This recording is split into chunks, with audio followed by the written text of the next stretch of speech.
पानी के हवाले से आखिर में रोड ते वेठल जमातूं बहु एक वकला तंजीमूं बी JU है 26 तरमीम है 27 तरमीम 26 तरमीम ते JU है वोट दिनो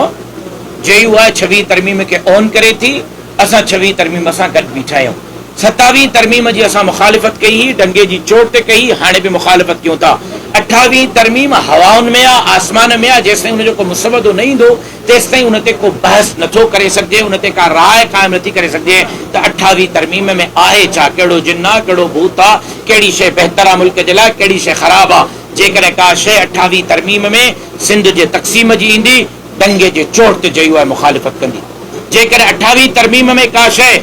सिंध जे हकन ते धाड़े जे लाए इंदी JU है मुखालिफत कंदी पर जेकर का शे सूबन जे बेहतरी जे लाए मुल्क जे बेहतरी जे लाए त JU उन ते गौर करे सके थी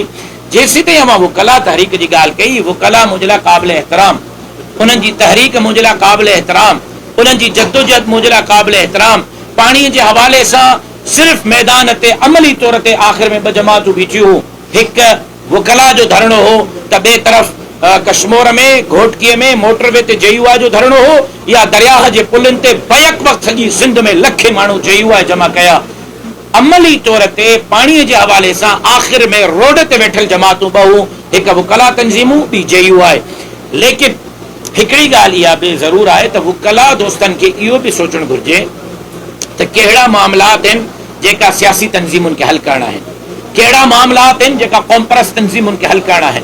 केड़ा मामलात हैं जेका साहिब इक्तदार है अपोजिशन जमातुन के हल करना है ऐं केड़ा मामलात हैं जेका उहे सिविल सोसाइटी ऐं ॿियनि जे ताउन सां हल करना है या त सियासी जमातूं पंहिंजो एजेंडो खणी करे वकला वटि वञनि सहाफ़िन वटि वञनि सिविल सोसाइटी वटि वञनि सभिनी खे गॾिजी करे खणी हलनि या वकला जेका भी तहरीक हलाइनि था उनमें सियासी जमातुनि खे एतमाद में वठनि ताकि हिकिड़ो मज़बूत ऐं भरपूर आवाज़ थी सके अलॻि अलॻि जेकर असां सभु देगड़ियूं चाढ़ींदासीं त शायदि तहरीक कमज़ोर थींदी उन जा उहे नतीजा न निकिरी सघंदा जेका नतीजा मिलण घुरिजनि।